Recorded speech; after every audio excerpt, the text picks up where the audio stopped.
శ్రీ సత్యసాయి జిల్లా ఓబుళదేవర చెరువు మండల కేంద్రంలో ఆశా అంగన్వాడీ వర్కర్లు ఆందోళన చేశారు.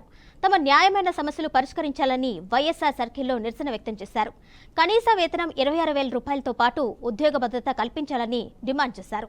రాజకీయ వేధింపులు ఆపాలి అంటూ నినాదాలు చేశారు. అనంతరం తహసీల్దార్కు వినతిపత్రం అందించి సమస్యలు పరిష్కరించాలని విన్నవించారు. గత ప్రభుత్వం తమతో వెట్టి చాకరీ చేయించుకొని పనికి తగిన వేతనం ఇవ్వలేదని ఆరోపించారు.